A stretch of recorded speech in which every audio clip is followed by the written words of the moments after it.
Social pharmacy में एक question काफी इंपॉर्टेंट है। Immunisation schedule. इम्यूनिटी क्या होती है? बॉडी की प्रतिरोधक क्षमता। ठीक है। मानव शरीर की इन्फेक्शियस डिजीज से लड़ने की जो पावर होती है उसको हम बॉडी की इम्यूनिटी कहते हैं, प्रतिरोधक क्षमता कहते हैं। नेचुरल इम्यूनिटी होती है, आर्टिफिशियल इम्यूनिटी होती है, इनेट इम्यूनिटी होती है। इनेट इम्यूनिटी नेचुरली बच्चे को अपनी माँ से मिलती है। जब बच्चा छोटा होता है, अपनी माँ का दूध पीता है, तो माँ के दूध से उसको एंटीबॉडी मिलती है। और जब बच्चा माँ के गर्भ में होता है, तब प्लेसेंटा से माँ से उसको न्यूट्रिशन मिलता है। उसी न्यूट्रिशन के साथ, फूड के साथ, उसको एंटीबॉडी भी मिलती है। उस एंटीबॉडी का नाम है आईजीजी। और जब बच्चा बच्चा माँ का दूध पीता है 6 महीने तक, उसी पे जिंदा रहता है। माँ का दूध बच्चे के लिए कंप्लीट फूड होता है, उसको हम कोलेस्ट्रम कहते हैं। तो कोलेस्ट्रम जब बच्चा पीता है तो उसको आईजीए एंटीबॉडी मिलती है, जिसका सिक्रीशन मदर के मिल्क के थ्रू होता है और वो बच्चे में जाती है। फिर बच्चे में वैक्सीनेशन किया जाता है, टीकाकरण। टीकाकरण सब हेल्थ केयर सेंटर पे होता है। इसका एक शेड्यूल होता है कि कब कौन सा टीका लगाना है, किस एज में कौन सा टीका लगेगा। और ये टीका इन्फेक्शियस डिजीज से छोटे बच्चों को बचाता है। इन्फेक्शियस डिजीज क्या होती है? कम्युनिकेबल डिजीज जो फैलती है, बैक्टीरिया, वायरस, पैरासाइट, फंगाई, है ना। मोस्टली जो वैक्सीन होते हैं वो most of the viral infection को कवर करते हैं। जैसे आपने भी देखा होगा पेंडेमिक, कोविड टाइम पे, कोविड के इन्फेक्शन से बचने के लिए first dose, second dose, booster dose लगाए गए।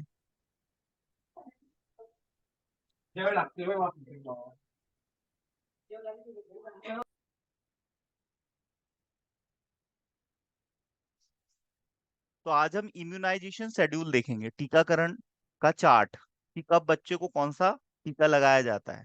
ठीक है। इन्फेंट क्या होते हैं? नवजात शिशु। जो बच्चा तुरंत पैदा हुआ है, अभी अभी इस दुनिया में आया है, उसको हम इन्फेंट कहते हैं, नवजात शिशु। ठीक है। New born baby. तो न्यू बॉर्न बेबी को सबसे पहला जो टीका लगता है बेटा, वो बीसीजी का लगता है। ठीक है। ये सिंगल डोज होता है, एक ही बार लगता है ये टीका।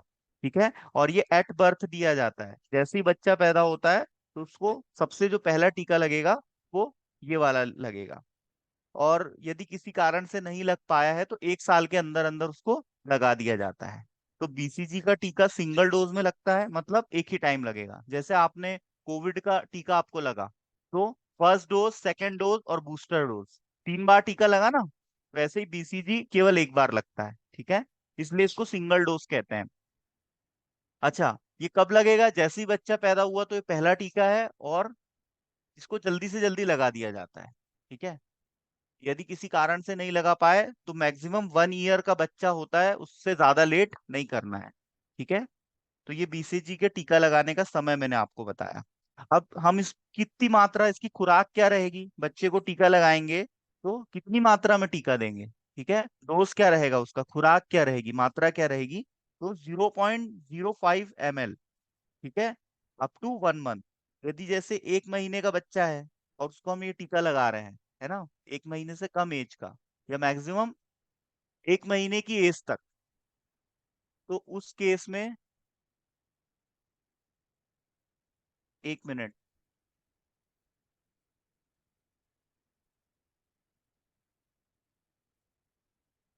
यदि 1 महीने से कम का बच्चा है, तो हम इसको 0.05 ml का डोज लेंगे। ठीक है। और यदि वो 1 महीने से बड़ा हो गया है, 1 महीने से 1 साल के बीच में यदि उसकी एज है, तो हम उसको 0.1 ml का डोज देंगे। अच्छा, इसको हम कैसे देते हैं? तो इंट्राडर्मल देते हैं। इंट्राडर्मल पेरेंटल का ही एक टाइप होता है। नीडल और सिरिंज की हेल्प से ये टीका लगाया जाता है। और कहाँ लगाया जाता है? ये लेफ्ट अपर आर्म पे। आपने देखा होगा लेफ्ट हैंड पे अपर आर्म की तरफ एक स्कार्फ बना होता है। जिसको भी बीसीजी का टीका लगा होगा, उसको एक छोटा सा निशान होगा कंधे पे, उल्टे साइड, लेफ्ट हैंड साइड, है ना। तो वहां से आप कंफर्म कर सकते हो कि बीसीजी का टीका लगा है कि नहीं। आप सभी लोग को लगा है? चेक करके बताना किसी को ना लगा हो तो। लगा होगा वैसे, 99% पॉसिबिलिटी है। दूसरा जो टीका लगाते हैं बेटा, ये हेपेटाइटिस बी का लगाते हैं। ये ये एट बर्थ, मतलब जैसे ही बच्चा पैदा होता है, तो उसको बीसीजी का, बीसीजी के बाद में हेपेटाइटिस का टीका लगा दिया जाता है, सेकेंड टीका। और ये टीका बेटा जन्म के 24 घंटे के भीतर लगाना बहुत ज्यादा जरूरी होता है। जैसे ही बच्चा पैदा होता है तो बीसीजी लगा देंगे और उसके बाद उसको हेपेटाइटिस बी का टीका लगाएंगे, और 24 घंटे के अंदर ये टीका लगाना बहुत ज्यादा जरूरी होता है।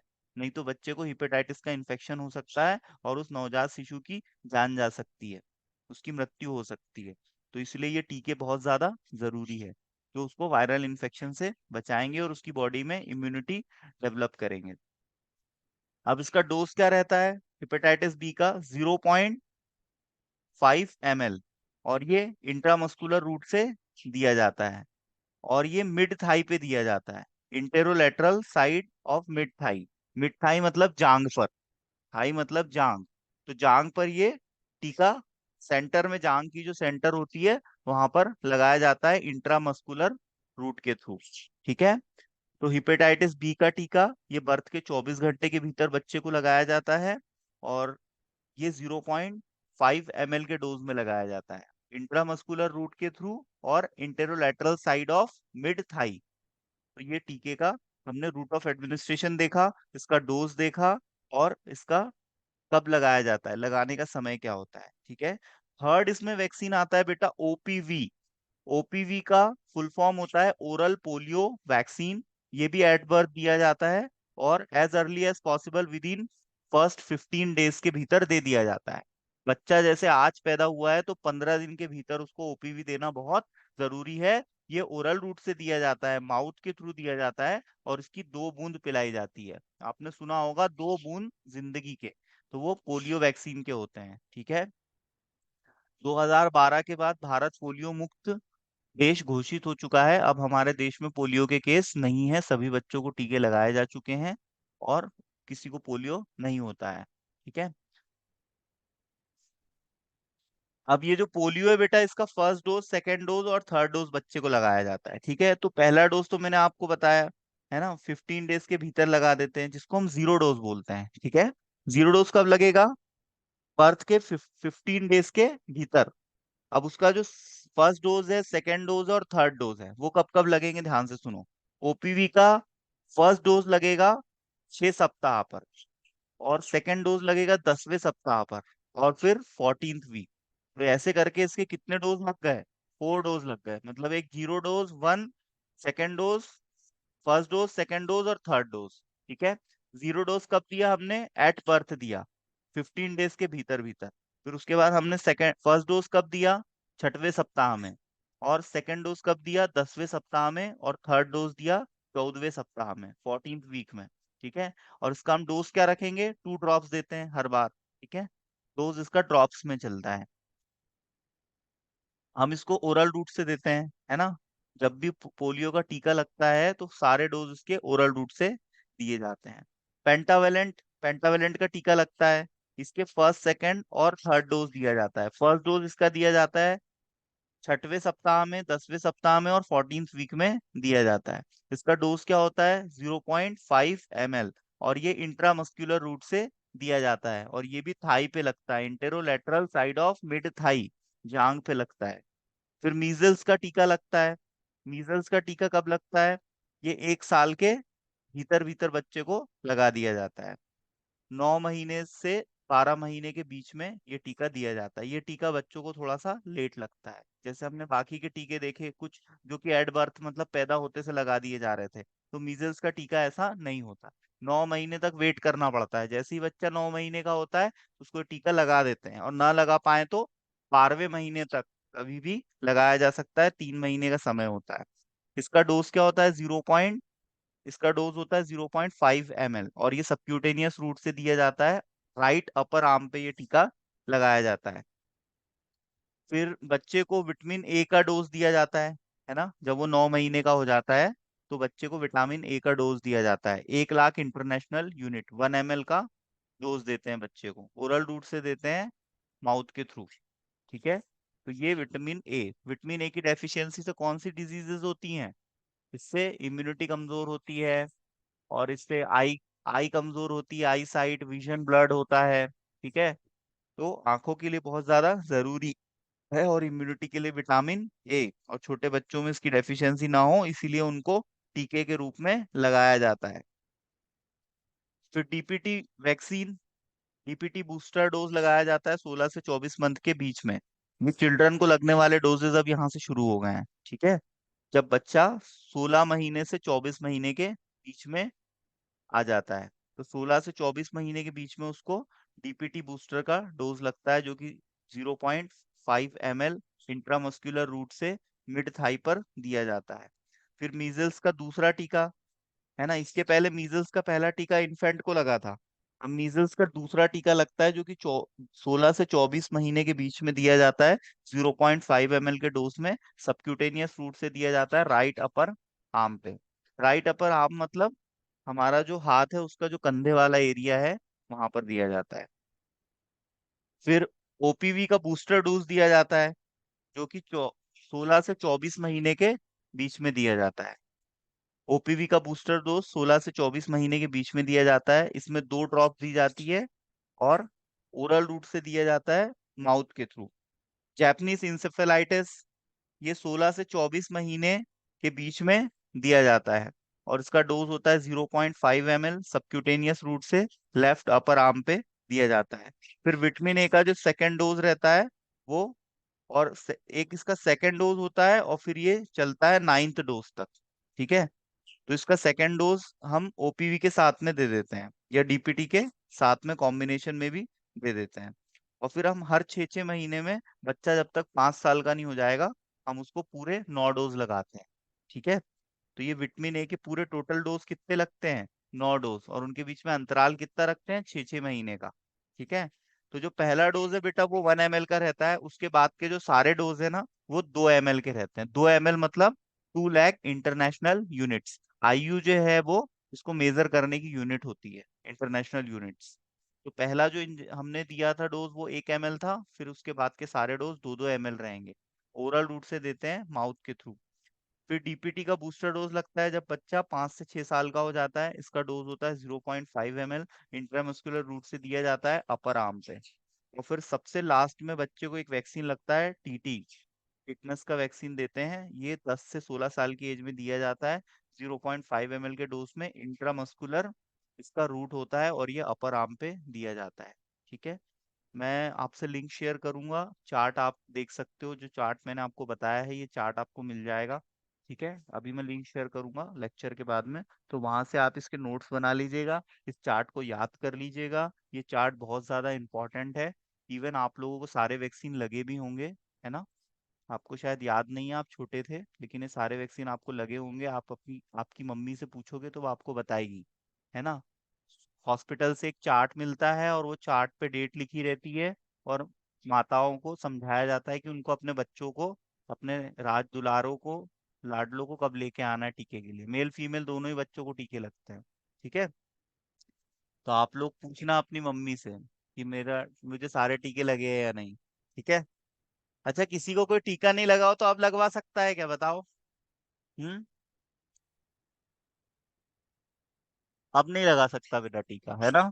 क्योंकि हमारी जो थाइमस ग्लैंड रहती है वो 14 साल तक एक्टिव रहती है, हमारे चेस्ट के सेंटर में प्रेजेंट रहती है। ये हमारे लिम्फेटिक सिस्टम का एक ऑर्गन होता है, और ये थाइमोसिन नाम का हार्मोन बनाती है जो हमारी बॉडी में एंटीबॉडीज को डेवलप करती है और ऐसे सेल्स बनाती है जो कि वायरल के जेनेटिक कोड को रिकॉग्नाइज कर लेती है, और उससे इन्फेक्शन से लड़ने की पावर हमारी बॉडी में क्षमता डेवलप कर लेती है ना। अब किसी को ओल्ड एज में वैक्सीन लगा के कोई मतलब नहीं है। जो वैक्सीन बचपन में लगने के होते हैं वो बचपन में ही लगने सही होते हैं, अब उनको लगाना यूजलेस है टोटल, ठीक है। तो वैक्सीन के यदि हम कुछ इंपॉर्टेंट पॉइंट की बात करें तो बेटा पहला पॉइंट, वैक्सीन हमारे अंदर प्रतिरोधक क्षमता डेवलप करते हैं। दूसरा पॉइंट, वैक्सीन लगाने का एक समय होता है, सही समय पे यदि वैक्सीन लगाया जाए तो ही उसका फायदा मिलेगा, अदरवाइज उसका फायदा नहीं मिलेगा। तो आपने देखा होगा इस चार्ट में, मतलब 16 साल तक सारे वैक्सीन खत्म हो जाते हैं, 15 से 16 साल तक। सबसे जो लास्ट वैक्सीन है वो कौन सा है? टीटी का वैक्सीन है। और सबसे जो पहला वैक्सीन है बेटा वो बीसीजी का वैक्सीन है, ठीक है। तो ये हिपेटाइटिस क्या होता है और मीजल्स क्या होता है, ये सब मैं आपको प्रीवियस लेक्चर्स में पढ़ा चुका हूँ इंडिविजुअली, उसके वीडियो भी आप लोग देख लीजिएगा, है ना। इम्यूनिटी क्या होती है ये भी मैंने आपको बताया, बॉडी की इंफेक्शियस डिजीज से, वायरस से, बैक्टीरिया से, सूक्ष्म जीवाणुओं से लड़ने की क्षमता। ताकि हमारी बॉडी सुरक्षित रह सके और हमारा जीवन काल बना रहे। ठीक है। एक इनेट इम्यूनिटी होती है। इनेट इम्यूनिटी क्या है? पीढ़ी दर पीढ़ी ट्रांसफर होती है, एक एक जनरेशन से दूसरी जनरेशन में ऑटोमेटिकली ट्रांसफर होती है, इसको हम इनेट इम्यूनिटी बोलते हैं। ठीक है। इनेट इम्यूनिटी एक एक पीढ़ी से दूसरी पीढ़ी में ट्रांसफर होती है। और एक होती है आपकी एक्वायर्ड इम्यूनिटी। एक्वायर्ड इम्यूनिटी दो टाइप की होती है बेटा, एक्टिव इम्यूनिटी और पेसिव इम्यूनिटी। एक्टिव इम्यूनिटी को फिर क्लासिफाइड किया गया है नेचुरल एक्टिव इम्यूनिटी और आर्टिफिशियल इम्यूनिटी। और पेसिव इम्यूनिटी को फिर सब टाइप्स में क्लासिफाइड किया गया है, नेचुरल पेसिव इम्यूनिटी और आर्टिफिशियल पेसिव इम्यूनिटी। अब नेचुरल एक्टिव इम्यूनिटी क्या होती है? ये हमें संक्रमण से बचाती है। और आर्टिफिशियल एक्टिव इम्यूनिटी में आता है टीकाकरण। तो कोई आपसे पूछे कि भाई वैक्सीनेशन किस टाइप की इम्यूनिटी है, तो वैक्सीनेशन हमारी एक्टिव इम्यूनिटी है, जो आर्टिफिशियल एक्टिव इम्यूनिटी के श्रेणी में आती है, जो टीकाकरण से हमारे अंदर डेवलप होती है। और एक मैंने आपको बताया था पेसिव इम्यूनिटी, इसको हम नेचुरल पेसिव इम्यूनिटी भी कहते हैं। ये माँ से बच्चे में स्थानांतरित होती है। ठीक है। और बच्चे में रोग प्रतिरोधक क्षमता बढ़ाती है। और आर्टिफिशियल पेसिव इम्यूनिटी में क्या आएगा? रेडीमेड जो एंटी बॉडी के डोजेस दिए जाते हैं हमारे शरीर में, मोनोक्लोनल एंटीबॉडी के, उसको हम आर्टिफिशियल पेसिव इम्यूनिटी कहते हैं। तो ये चार्ट भी बड़ा इंपॉर्टेंट है बेटा, रोग प्रतिरोधक क्षमता का चार्ट है, ये इम्यूनिटी का चार्ट है। इम्यूनिटी का क्लासिफिकेशन एग्जाम में पूछते हैं, तो ये भी आप लोग मेमोराइज कर लेंगे, इसको भी आप रीड कर लेंगे। और इम्यूनाइजेशन का चार्ट, ठीक है। और जिनको सोशल फार्मेसी में कोई यदि हो ऐसा स्टूडेंट जिसको बैक लगा हो, तो अभी एग्जाम होने वाले हैं, तो वो ये चार्ट याद कर लेगा। ठीक है। 8 तारीख से एग्जाम शुरू हो रहे हैं बैक बैक के। ठीक है। तो जो जो इससे पहले फर्स्ट ईयर, इसके पहले वाला जो बैच था, तो वो स्टूडेंट ये सोशल फार्मेसी के दोनों टॉपिक बड़े इंपॉर्टेंट है जो आज मैंने बताया है, तो ये आपके एग्जाम में पूछे जा सकते हैं। इम्यूनाइजेशन का शेड्यूल, इम्यूनाइजेशन का चार्ट, और इम्यूनिटी की डेफिनेशन और इम्यूनिटी का क्लासिफिकेशन। इसमें बेटा आपको कोई डाउट हो तो आप क्वेश्चन पूछ सकते हो। कोई डाउट है किसी को? हम्म।